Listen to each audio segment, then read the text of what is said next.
Kain protes telah robek, suasana mengecam mencekam.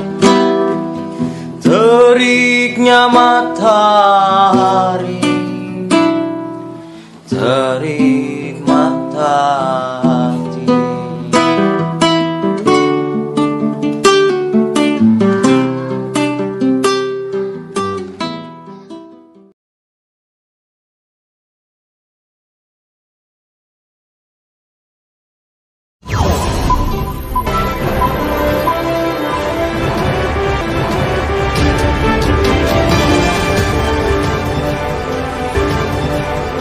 Makassar berdarah amarah. April Makassar berdarah yang dikenal dengan Amarah 96. Tragedi amarah berawal dari keluarnya kebijakan pemerintah tentang kenaikan tarif angkutan umum dengan keluarnya SK Menhub pada tanggal 3 April tahun 1996.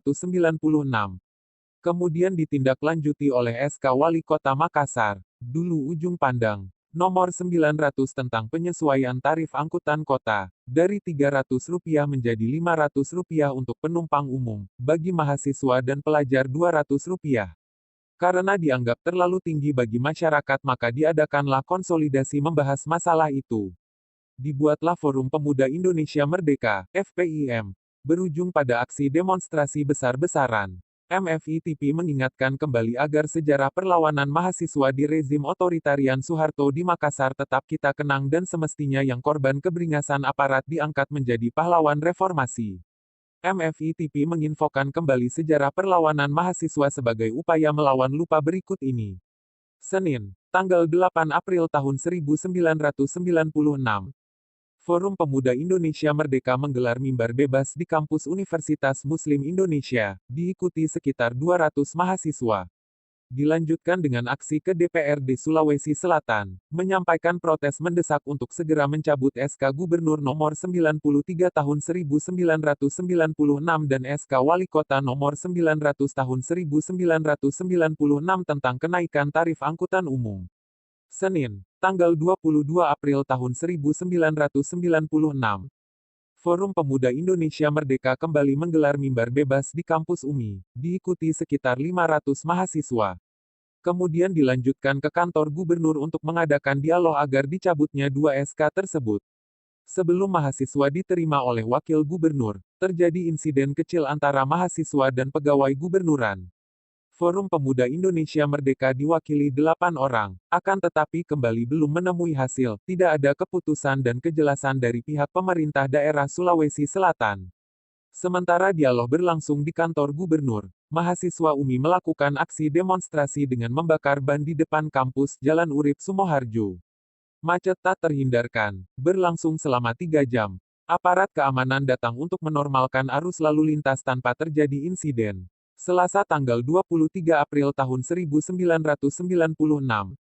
Tengah hari mahasiswa UMI menggelar aksi di depan kampus dengan menahan damri yang dipalang melintang sehingga terjadi kemacetan lalu lintas. Hal ini diakibatkan mahasiswa tidak menerima sewa angkot yang tidak wajar. Misalnya dari depan kantor DPRD Sulawesi Selatan ke kampus UMI yang berjarak sekitar 500 meter harus membayar Rp500. Kedua aki damri dikeluarkan dan keempat bannya dikempeskan. Situasi ini memacetkan total arus lalu lintas di Jalan Urip Sumoharjo. Kemacetan lalu lintas mengundang aparat keamanan dari kepolisian datang untuk menangani. Dalam situasi memanas, satu truk mobil anti huru-hara muncul, tapi suasana dapat diatasi. Dandim, Letkol Art, Sabar Yudo dan Kapoltabes Kolonel Andi Hasanuddin coba bangun dialog dengan beberapa tokoh mahasiswa. Sementara dialog, datang satu truk aparat keamanan dari Garnisung yang membuat pagar betis di belakang pagar betis kepolisian. Sehingga mahasiswa mundur, lalu melempari mobil damri. Ada mahasiswa berusaha meredam dan akhirnya suasana terkendali. Dialog kembali dilangsungkan, tapi keadaan semakin memanas. Dandim bersedia mengantar mahasiswa ke DPRD, tetapi mahasiswa merasa bosan dan tidak lagi mempercayai DPR. Dialog antara mahasiswa dan Dandim tidak menghasilkan kesepakatan. Sehingga kondisi ini dimanfaatkan pihak luar dengan melempari damri. Menjelang sore hari, buntunya dialog tersebut menyebabkan aparat keamanan menyerbu masuk ke dalam kampus mengejar mahasiswa. Pengejaran dilakukan dengan pemukulan dan penembakan gas air mata. Ragisnya aparat memukuli dan menampari mahasiswi yang sedang duduk di depan Fakultas Ekonomi. Ternyata bukan hanya itu. Aparat juga merusak 100 kendaraan roda 2, satu mobil, dan memecahkan kaca gedung Fakultas Ekonomi, Pertanian, dan memasuki laboratorium mekanika teknik. Lalu memukuli mahasiswa dengan pentungan dan rotan. Bentrokan fisik ini terus berkembang secara sporadis selama 1 jam, menyebabkan mahasiswa terdesak ke belakang. Tidak kurang dari 20 mahasiswa ditangkap, digiring keluar dari lingkungan kampus. Sebelum diangkut, mereka terlebih dahulu dipukuli dan ditendang sehingga seorang mahasiswa pingsan dan lainnya luka-luka. Melihat kejadian yang tak terkendali, Kasdam 7 Wirabuana Brigjen Fahrul Rozi coba menghentikan bentrokan fisik melalui mikrofon dengan menenangkan mahasiswa dan menginstruksikan aparat keamanan untuk mundur dari lingkungan kampus, kemudian mengajak mahasiswa dialog. Kasdam 7 Wirabuana dan Dandim lewat pengeras suara mobil pemadam kebakaran memberi nasihat kepada mahasiswa dan mendengarkan tuntutan mahasiswa, yakni antara lain menuntut aparat mengganti kerusakan material dan fisik, membebaskan mahasiswa tanpa syarat sampai pukul 19 WITA. Rabu, tanggal 24 April tahun 1996. Mahasiswa UMI kembali aksi di depan kampus di Jalan Urip Sumoharjo depan kampus sejak pukul 10 WITA. Sebuah mobil pengangkut sampah menjadi sasaran mahasiswa. Truk itu dijadikan palang dan membalikkannya. Aksi ini dipicu rasa kekecewaan mahasiswa atas ulah aparat keamanan yang masuk ke kampus, menganiaya dan menangkap mahasiswa, merusak gedung perkuliahan, dan sejumlah kendaraan. Kemacetan lalu lintas masih dapat dilalui oleh beberapa kendaraan roda 2 dan becak. 3 anggota ABRI yang kebetulan lewat dilempari dan dipukuli oleh mahasiswa. Ketiganya akhirnya dapat meloloskan diri dari amukan massa. Kemudian menjelang zuhur, aparat keamanan dari Kesatuan Kavaleri tiba di pintu kampus, lengkap dengan persenjataan dan 3 panser. Kedatangan aparat membuat suasana memanas. Untuk dapat mengangkat truk yang sudah dibalikkan mahasiswa, aparat menyerang mahasiswa masuk ke dalam kampus dengan panser. Mahasiswa mencoba menahan agar aparat keamanan tidak masuk lebih ke dalam dan terjadi ketegangan. Dalam suasana memanas, seseorang melempar bambu ke arah aparat. Hal tersebut menyebabkan aparat keamanan menyerang mahasiswa lebih ke dalam lagi dengan menembakkan gas air mata. Beberapa saat kemudian mereka mundur karena truk yang terpalang di depan kampus UMI sudah berhasil diangkat. Melihat kondisi yang tak terkendali, pada zuhur seluruh lembaga fakultas se-UMI mengadakan rapat di auditorium. Setelah selesai, beberapa wakil dari pengurus lembaga dan pembantu rektor 3 berdialog dengan aparat keamanan yang diwakili komandan pasukan. Hasil dialog itu, aparat kemudian mundur ke depan kampus UMI dan memperbolehkan mahasiswa untuk pulang. Ternyata aparat keamanan mundur, tetapi masih berada sekitar radius 3 meter dari pintu 2.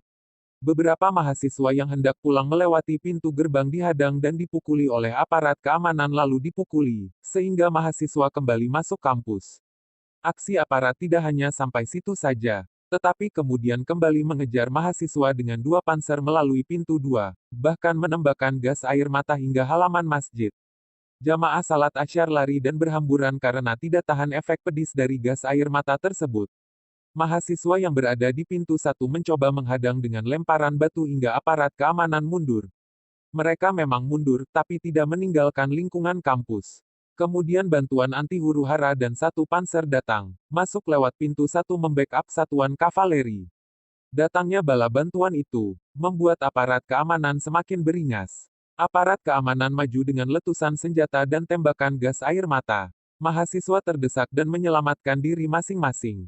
Puluhan mahasiswa menyelamatkan diri masuk ke gedung Fakultas Teknik, Ekonomi, Pertanian, dan Perikanan. Ratusan mahasiswa juga menuju ke tepi Sungai Pampang. Aparat terus mengejari mereka. Mahasiswa yang didapati di tepi sungai dipukuli dan ditendang, lalu didorong ke sungai. Beberapa mahasiswa menyelamatkan diri dengan terpaksa terjun ke sungai. Ternyata kondisi sungai tidak menguntungkan mahasiswa karena pada tepi sungai terdapat lumpur sedalam 1 meter. Sedangkan kedalaman air 4 meter, dan arus cukup deras. Mahasiswa yang berlindung di gedung-gedung fakultas ditangkapi, ditelanjangi, dipukuli dan ditendang sebelum diangkut. Masyarakat yang menyaksikan kejadian naas itu tidak tega, lalu masyarakat mencoba menghentikan tindakan aparat, tapi mereka malah ikut dipukuli dan ditangkapi. Menjelang maghrib, aparat keamanan meninggalkan lingkungan kampus UMI dan berjaga-jaga di depan. Kemudian, masyarakat datang memberitahu mahasiswa bahwa ada beberapa yang terjun ke sungai dan belum muncul. Masyarakat dan mahasiswa berusaha mencari. Seorang mahasiswa ditemukan sekarat pada pukul 18.15 WITA, lalu segera dilarikan ke rumah sakit 45. Identitasnya tidak diketahui karena tanda pengenal hilang. Seorang lagi ditemukan dalam keadaan tidak bernyawa dengan posisi kepala sampai pinggul terbenam di lumpur. Korban bernama Chaiful Bia, umur 21 tahun, mahasiswa Fakultas Teknik Arsitektur UMI Angkatan 94. Kemudian korban langsung dibawa ke rumah duka. Hari sudah gelap, aparat keamanan mengumumkan deadline kepada mahasiswa agar mengosongkan kampus sampai pukul 19 WITA. Setelah itu mahasiswa bergerak meninggalkan kampus UMI melalui pintu 2. Saat mereka keluar, aparat keamanan yang ada di gerbang meneror dengan kata-kata kasar bahkan melempari mahasiswa batu. Praktis kampus telah dikuasai 100% oleh aparat keamanan dan mereka bermalam di kampus.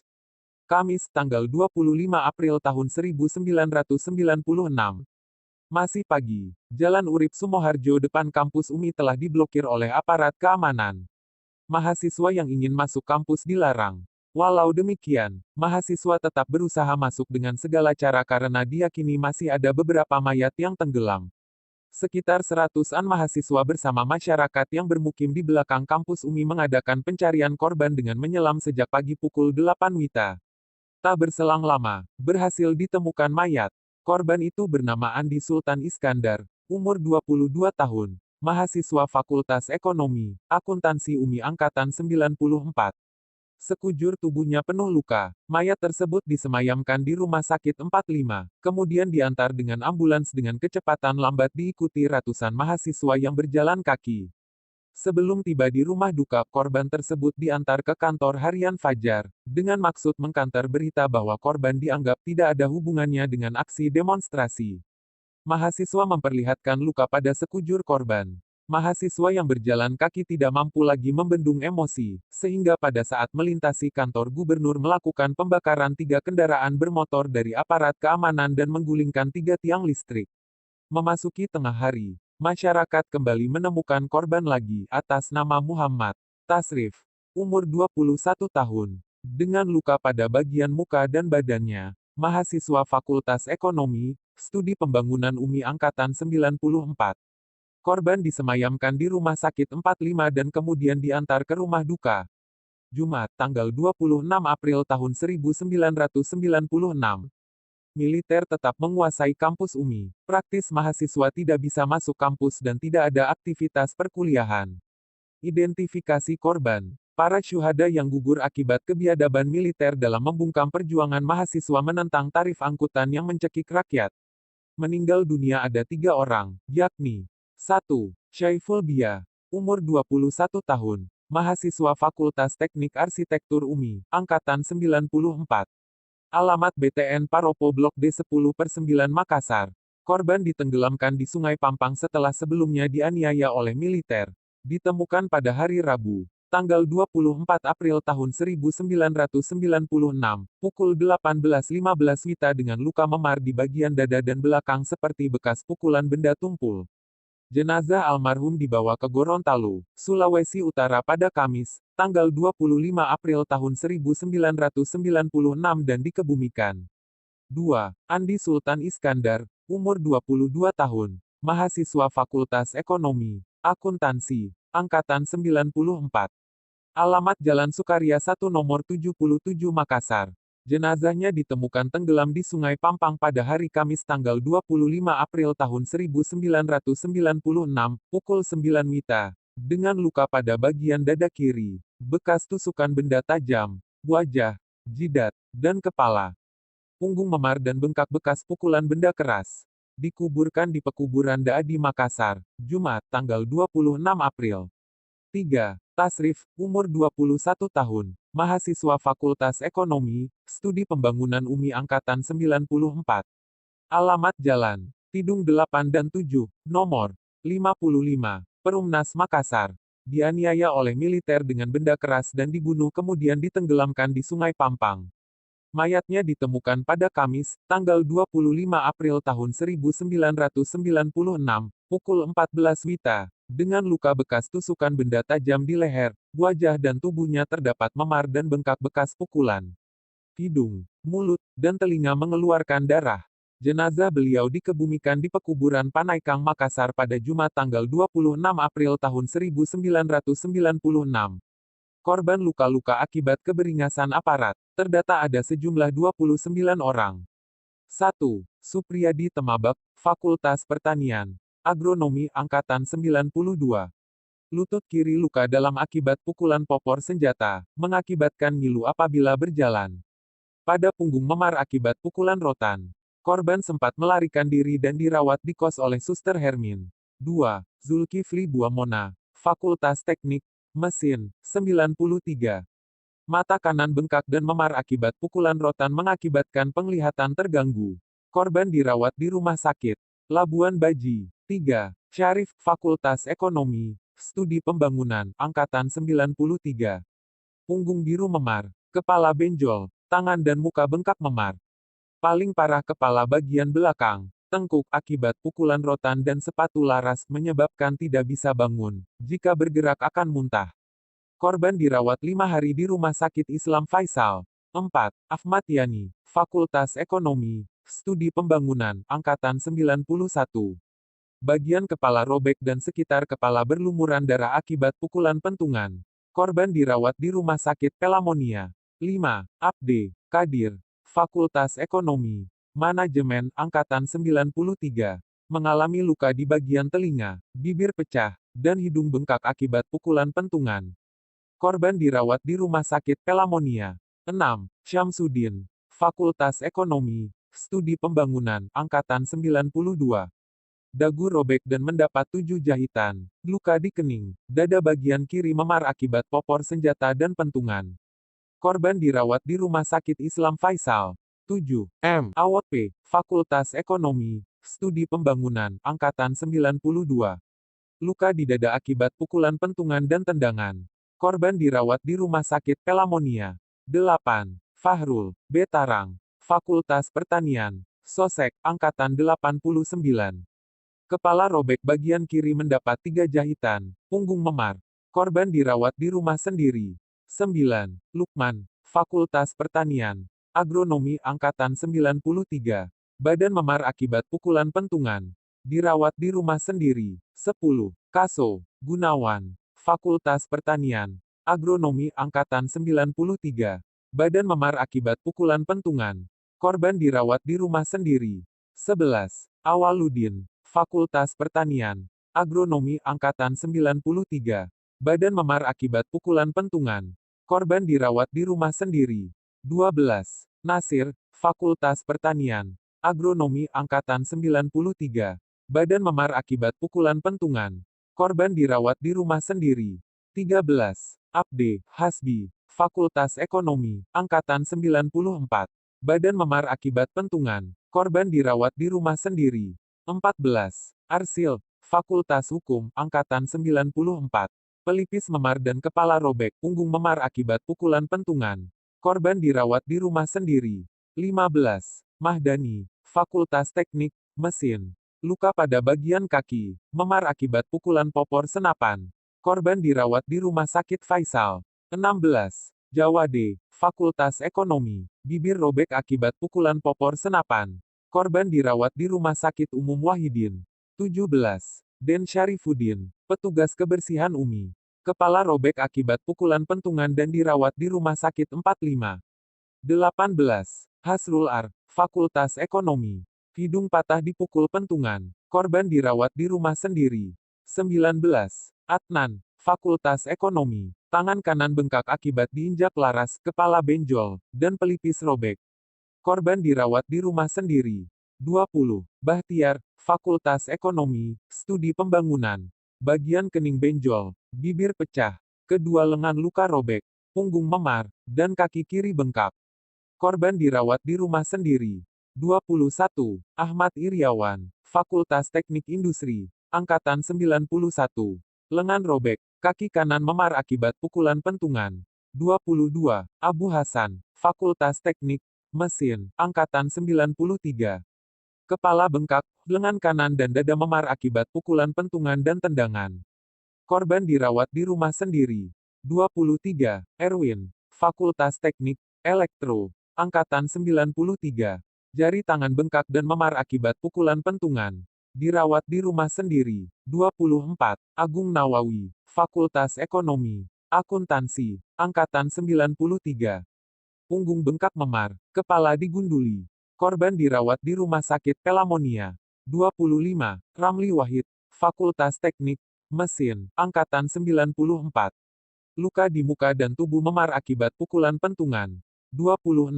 Andi Kaimudin, Fakultas Teknik Industri Angkatan 93.